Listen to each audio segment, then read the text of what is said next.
Ini kita sedih gitu ya, kok masih ada yang seperti itu pertandingan permainan. Kan main bola itu masa depan pemain. Kemajuan sepak bola Indonesia berpotensi dirusak oleh negara peserta ASEAN Cup. Laga perdana timnas Indonesia di ajang ASEAN Cup jadi berita trending Asia, sebab permainan Myanmar. Menurut media asing, turnamen ASEAN Cup dianggap sebagai kompetisi gila yang tidak mencerminkan sepak bola itu sendiri. Mirisnya lagi, ajang tersebut melibatkan antar negara se-Asia Tenggara. Ini kita sedih gitu ya, kok masih ada yang seperti itu pertandingan permainan. Kan main bola itu masa depan pemain. Mereka berpikir bahwa mencederai pemain itu sama seperti mencederai dia juga gitu. Itu kan bisa mematahkan karir orang, memutus karir orang gitu. Itu kan penghasilan orang juga gitu. Ya kami berharap kita bangunlah suasana pertandingan yang fair play di ASEAN gitu, di Asia Tenggara ini gitu. Jadi kita kecewa dengan peran kasar yang dibuat oleh teman-teman dari Myanmar gitu. Kami berharap, tapi kita nanti waktu di tuan rumah jangan begitu. Kita terbaik aja kan. Kita berpikirnya ini pemainnya jangan dicederai. Bahaya loh, itu kan masa depan dia. Ini bukan soal sentimen kebangsaan apa enggak. Jangan buat seperti itu. Pemain-pemain muda kita punya jiwa nasionalisme, mereka juga bermain kemarin ngotot. Kita menurunkan tim muda yang usianya 2,9 yang termuda di Asia Tenggara. Kalau kita mau konsisten prestasi, ya kita harus terus regenerasi. Saya mengucapkan terima kasih, klub-klub juga sudah menerapkan usia U22 itu harus main 45 menit. Dan tentu Coach Sintayong punya pilihan pemain yang banyak sekarang.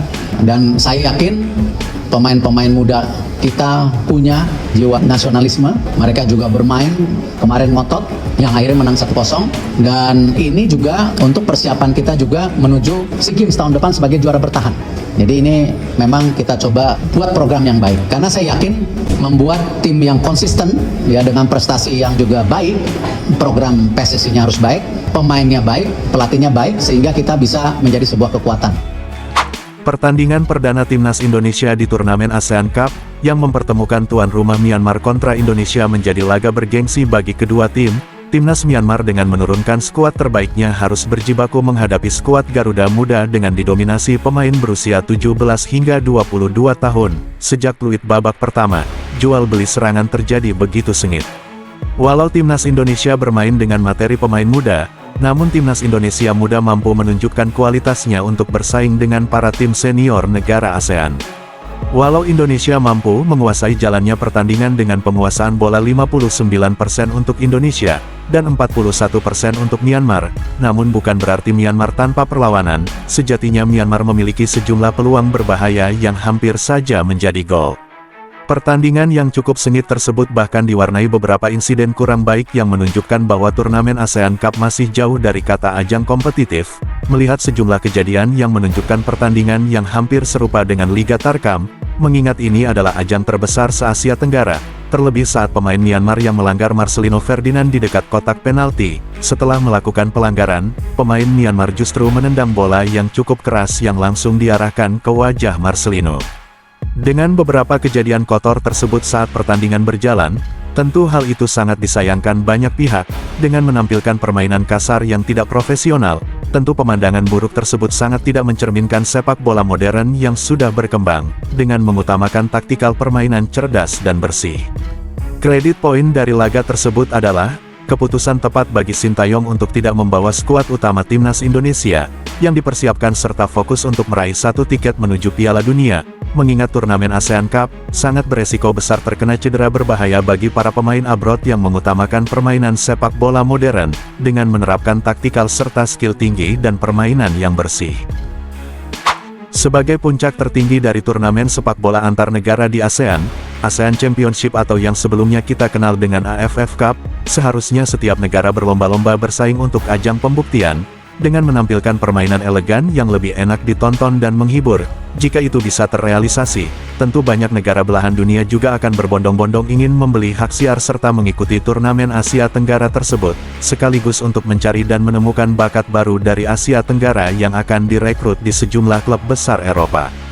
Kita tak perlu menyorot tentang gol-gol spektakuler, ataupun soal aksi individu brilian, setidaknya ada perkembangan signifikan secara gaya permainan tim yang lebih terorganisir dari edisi sebelumnya. Bukankah itu sesuatu yang lebih memberi dampak positif untuk perkembangan sepak bola Asia Tenggara?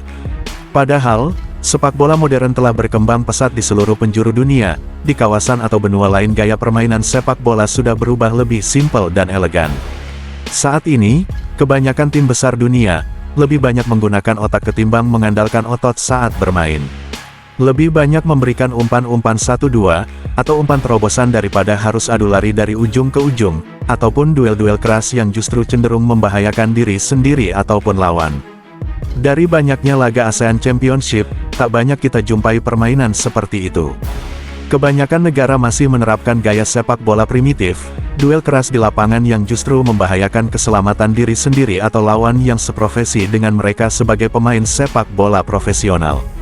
Dari segi cara bermain, kebanyakan negara Asia Tenggara memang masih jauh tertinggal, mulai dari filosofi sepak bola itu sendiri, hingga pola permainan, yang seharusnya mengutamakan kolektivitas permainan tim secara taktikal dengan permainan yang simpel.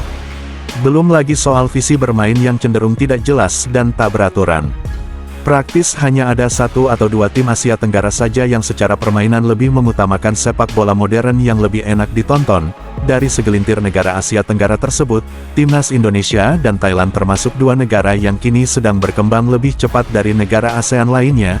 Indonesia dan Thailand mulai mengubah tatanan permainan individual menjadi kolektivitas permainan tim yang lebih simpel dan modern. Kedua negara tersebut saat ini sedang gencar melakukan perubahan gaya bermain yang lebih modern dengan kolektivitas permainan tim, serta mengutamakan taktikal permainan daripada harus bermain otot dan kasar. Namun yang perlu jadi perhatian dan yang harus digarisbawahi adalah, pemain yang bagus dengan menerapkan permainan tim secara baik, tak sedikit dari mereka justru mendadak terlihat seperti pemain amatiran, sebab faktor lawan yang bermain kasar tanpa otak. Fenomena tersebut justru berpotensi memicu kemunduran cara bermain. Tim yang berkualitas mendadak akan bermain buruk dan kasar, dan itu kebanyakan disebabkan oleh gaya permainan lawan yang cenderung kasar. Tentu para pemain yang sedianya sudah memiliki kualitas baik dan bermain secara profesional. Hal itu memicu sejumlah pemain berkualitas serasa ingin membalas kelakuan kasar lawan tersebut. Dengan begitu secara tidak langsung, tim yang terbiasa bermain baik, mendadak akan tertular bermain buruk. Kasus tersebut kerap terjadi. Tim yang bermain baik akan berubah bermain kotor sebab pengaruh lawan yang dihadapi juga bermain kotor, dan pada akhirnya tertular dengan gaya permainan lawan yang buruk. Tim yang kini sudah lebih maju seperti Indonesia dan Thailand, keduanya mulai membenahi banyak hal, dengan mengutamakan sepak bola modern. Namun hal itu seketika bisa berubah sebab tim yang sudah mulai membaik, justru berpotensi kembali ke setelan awal mengikuti permainan kotor lawan. Kedua negara tersebut mulai konsisten serta menerapkan sepak bola modern dengan gaya bermain simpel dari kaki ke kaki, tanpa harus mengejar bola sepanjang pertandingan. Secara keseluruhan, tak banyak perubahan yang signifikan dari permainan dalam pagelaran ASEAN Cup dari edisi ke edisi. Apa yang terlihat sekarang, rasanya masih sama seperti beberapa puluh tahun yang lalu. Beberapa negara hanya mengutamakan aksi individu dan kurang memperhatikan pola permainan secara tim di era sepak bola modern. Belajar dari turnamen ASEAN Cup, yang kerap kita jumpai dengan pemandangan permainan yang cenderung seperti Liga Tarkam, tentu saja ada banyak faktor yang harus dibenahi dari bawah hingga ke atas. Mulai dari pembinaan usia dini, liga yang profesional, wasit yang berkompeten, dan masih banyak lagi. Tentu dari banyak perubahan tersebut akan sangat berdampak positif dalam mempengaruhi kualitas permainan sepak bola ASEAN. Semoga saja para negara peserta ASEAN Cup bisa menyadari hal ini, dan dapat memberikan esensi lebih menarik di masa yang akan datang, demi kemajuan sepak bola Asia Tenggara yang siap bersaing di pentas dunia. Sebelum meninggalkan tayangan ini, silakan Anda subscribe channel YT Real ini, agar Anda terus mendapatkan berita perkembangan serta informasi jadwal pertandingan Timnas Indonesia selanjutnya. Sampai jumpa di tayangan berikutnya. Bye YT Real.